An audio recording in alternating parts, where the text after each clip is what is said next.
Mark, why don't you hit us with the recap of this issue?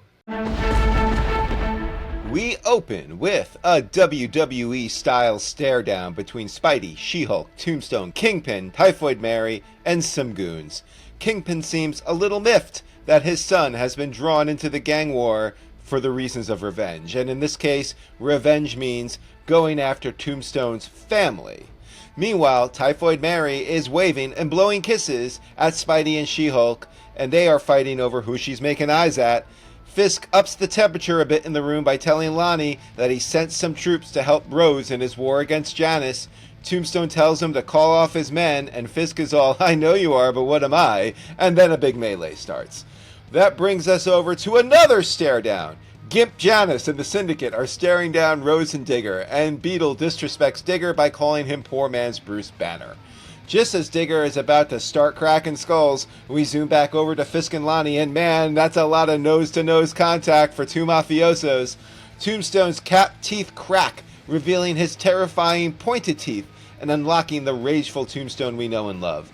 Some random red shirts that Spider-Man and She-Hulk are fighting are on fire, and that's long enough for Typhoid Mary and her adamantium-dipped sword to join the fight. She-Hulk learns pretty quick that her work is cut out for her here, and that brings us back over to Digger and the Syndicate. Digger starts making mincemeat out of the Syndicate, just grabbing some random appendages, while the Rose opens fire on Beetle, only to find out that in addition to being kinky, Janice's new suit is also bulletproof. She cracks Rose on the skull, and that's a loud enough hit to remind us that Madam Mask, Shotgun, and the disembodied head of Silvermane are still out there. Shotgun and Mask start talking strategy about that Janice vs. Rose battle simmering, and Mask has her money on, LOL, Fisk wins, of course. Speaking of which, Kingpin and Tombstone are now biting each other's faces, and boy, there's a lot of blood here. Spider-Man tries to intercede before it gets any worse, and then Kingpin throws him across the room for his trouble.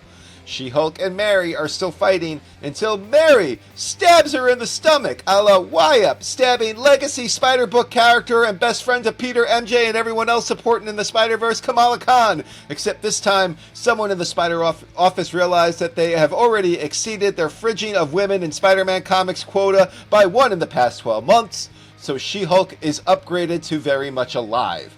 Lonnie and Fisk are still fighting headfirst with each other, and just like that, we switch back over to Harlem, where Digger is still tearing apart the Syndicate.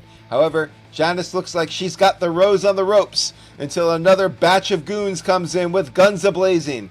That brings us right back to Wilson and Tombstone, and despite having every bit of his face chewed up, Kingpin is able to hear his phone ring only to announce to the room that the gang war is over.